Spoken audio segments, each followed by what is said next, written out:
جی بسم اللہ الرحمن الرحیم، السلام علیکم۔ میں ہوں ڈاکٹر محمد افتخار۔ آج آپ کے ساتھ آرٹیفیشل انسیمینیشن کا یعنی مصنوعی نسل کشی کا بڑا ایک عام اور دلچسپ واقعہ پیش کرنے جا رہا ہوں۔ یہ جو آرٹیفیشل کا نظام ہے یہ شروع کہاں سے ہوا، یعنی کون وہ لوگ تھے جنہوں نے اس چیز کو ایجاد کیا۔ پرانے جو وقت ہیں ان میں کیا ہے کہ کچھ کہانیاں کس سے ملتے ہیں کہ جی فلاں قبیلے نے شروع کیا، فلاں ملک نے شروع کیا، لیکن ان کے اتنے نتائج ہمیں نہیں ملے یعنی جس پہ یقین کیا جا سکے۔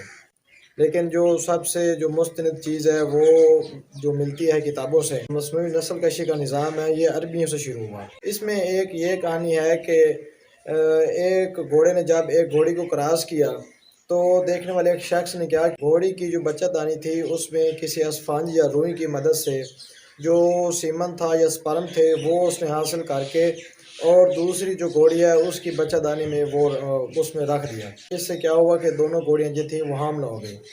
اس کے علاوہ ایک اور اس کی ایک کہانی ملتی ہے، وہ یہ ہے کہ عرب کے دو قبیلے تھے جن کے آپس میں کافی لڑائی تھی، یعنی وہ آپس میں کئی جنگیں لڑ چکے تھے، اور ایک قبیلے کے پاس کیا تھا کہ گھوڑے تھے وہ بہت اچھی کوالٹی اور اعلیٰ نسل کے تھے۔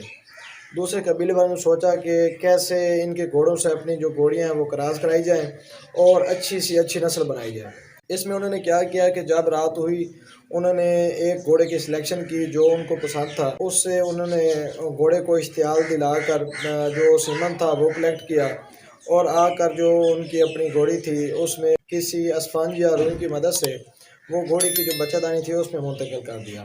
اس سے کیا ہوا کہ جو گھوڑی تھی وہ ٹھہر گئی، اور یہاں سے یہ جو نظام ہے اس نے طول پکڑنا شروع کر دی کہ آرٹیفیشل انسیمینیشن کا جو نظام ہے یعنی یہ آسان بھی ہے، فائدہ مند بھی ہے، اور اس پہ جو اخراجات وغیرہ ہیں وہ بھی کم آتے ہیں۔ آرٹیفیشل کا جو نظام ہے یہ کچھ شواہد ملتے ہیں کہ مشرقی جو ممالک تھے ان میں بھی یہ مختلف جانوروں پہ کیا گیا تھا۔ اب جی ہم آتے ہیں جو آرٹیفیشل انسیمینیشن کا نظام ہے یہ کب سے عروج پہ آیا، کب اس نے طول پکڑی، کب سے اس جو نظام ہے لوگوں کو متعارف کروایا گیا، اور کب اس نظام پہ لوگوں کو اعتماد آنا شروع ہوا۔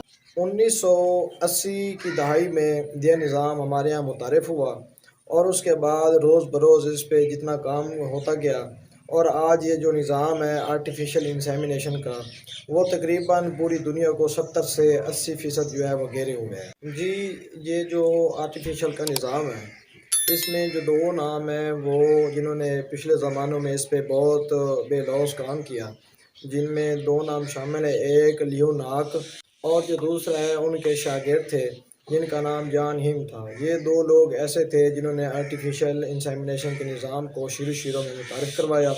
ہم روز آپ کے لیے کوئی نئی معلومات لے کے آتے ہیں تاکہ آپ کے علم میں اضافہ ہو سکے۔ ہم اپنی نئے آنے والی ویڈیو کے لیے آپ سے اجازت چاہیں گے، تب تک کے لیے اللہ نگہبان۔